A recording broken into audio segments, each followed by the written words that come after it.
Andrew Denton, ladies and gentlemen. Andrew Denton is one of Australia's best-loved interviewers.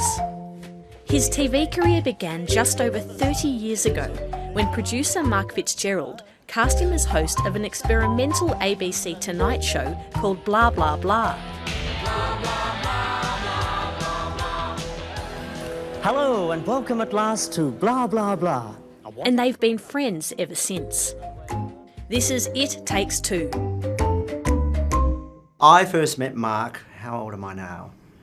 59, so I met Mark 198 years ago. I came to audition for a show at the ABC and I had no idea what the show was, and I met a man who I thought had been the life model for Mr. Squiggle, but turned out to be Mark FitzGerald. That's so true. Mm.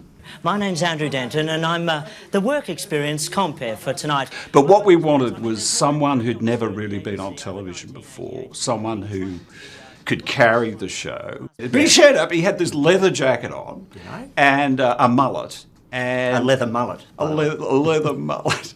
And this extraordinary attitude. Hello there, what's your name? Hello, how old are you? Hello, where do you come from? Hello, what do you think of the fiscal deficit? Hi, Daddy. Mark said to all of us standing there, we're just looking for something a little different. So I picked up one of the plastic chairs and just threw it right across the studio. And you could hear this bang, bang, bang, bang, bang as everyone just sort of stood there like, well, that was a bit weird. I thought it was a pretty good moment. I thought it was an excellent moment. Yeah. When Andrew and I worked together for the first time for 5 years, and we did Blah Blah Blah, and we did The Money or the Gun, and then we did Live and Sweaty. Quite a good body of work.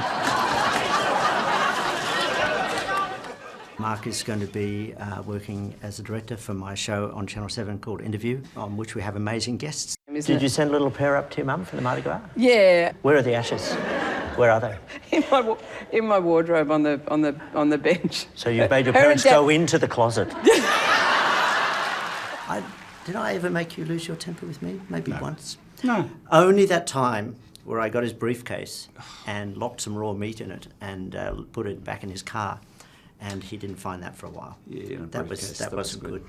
Now, the reason we had that is because there was an episode of The Money or the Gun that was on rock and roll, and we had Ignatius Jones, the wonderful Ignatius Jones. Yes. And he agreed to wear a meat suit, which in fact really was 100% meat. Yeah. And then we went out for a shoot, and then, of course, when we got back, goodbye.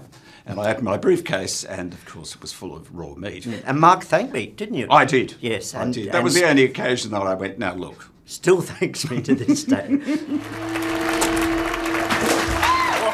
I love it! If you hadn't come into each other's lives 30 odd years ago, how would your lives be different now? So I don't know if I would have ended up in television, but I do know that if I had not worked with Mark, I think my entire experience of the industry would have been different. There was only one rule, which is don't be boring.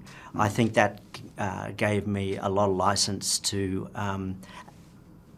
try a lot of things, which gave me a lot of courage to try a lot of other things.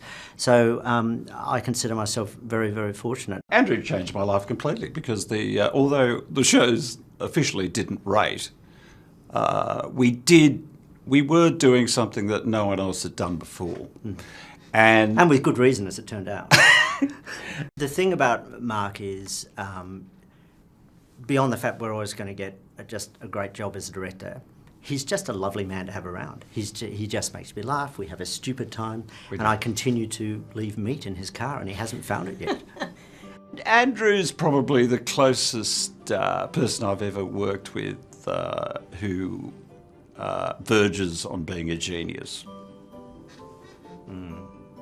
We all have a problem with that, don't we? On two counts. One, there's only been about 5 geniuses in the course of human history. Correct. And I include Donald Trump in that. And secondly, verges, that's a bit like saying he's kind of a nice guy, i.e. he's not. So thanks, Mark. That's okay. Back to you, Lee.